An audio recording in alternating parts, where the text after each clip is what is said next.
Perkenalkan, nama saya Poppy Grace Gulewa Sulibo dengan NIM 2210421044. Jadi di sini saya akan menjelaskan secara singkat mengenai laporan studi kasus perusahaan e-entrepreneurship yang saya pilih.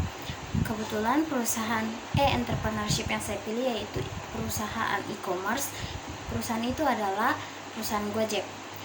Jadi ide dari didirikannya perusahaan Gojek sendiri dimulai dari pengalaman pribadi yang dialami oleh Nadiem Makarim, di mana dia sering menggunakan transportasi ojek sebagai alat bantunya untuk pergi bekerja. Di sini Nadiem Makarim melihat bahwa di mana para pengemudi ojek ini hanya bisa menunggu kedatangan dari para penumpang, sedangkan menurutnya jika para pengemudi ojek ini bisa mendapatkan terus penumpang, maka pendapatan mereka akan lebih banyak.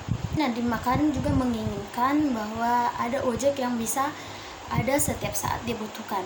Karena hal ini, dia berpikir dan melihat bahwa akan ada peluang jika ada layanan yang dapat menghubungkan langsung penumpang serta pengemudinya. Dan pada tanggal 5 Oktober 2010, Gojek berhasil berdiri dan sekarang Gojek sudah menyebar ke 50 kota yang ada di Indonesia dan melebarkan sayapnya ke 4 negara Asia Tenggara. Model bisnis dari perusahaan Gojek. Jadi tentu saja model bisnis yang diambil perusahaan Gojek yaitu transportasi umum, di mana Gojek menyediakan transportasi kepada orang atau pelanggan melalui jasa pengantaran secara cepat, baik dan aman.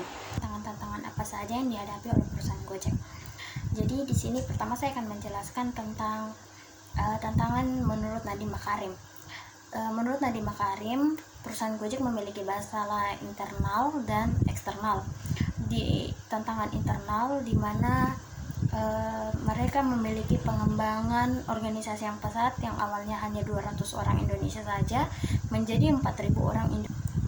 Hal ini berpengaruh di mana dia harus memilah pegawai-pegawai yang baik, pegawai-pegawai yang berkualitas, dan masalah eksternalnya yaitu menurut Nadiem Makarim kesinambungan dalam kompetensi yang sengit bisa mempengaruhi tantangan untuk perusahaan Gojek memiliki 3 inovasi. Yang pertama, inovasi teknologi. Yang kedua, inovasi pengembangan varian produk. Yang ketiga, yaitu inovasi dukungan bagi mitra untuk dampak jangka panjang.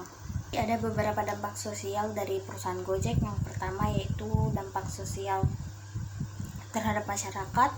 Dampak sosial yang terakhir dari perusahaan Gojek yaitu dampak sosial terhadap ekonomi nasional. Demikian beberapa hal yang bisa saya sampaikan mengenai perusahaan Gojek. Jika ada salah kata, mohon maaf. Terima kasih.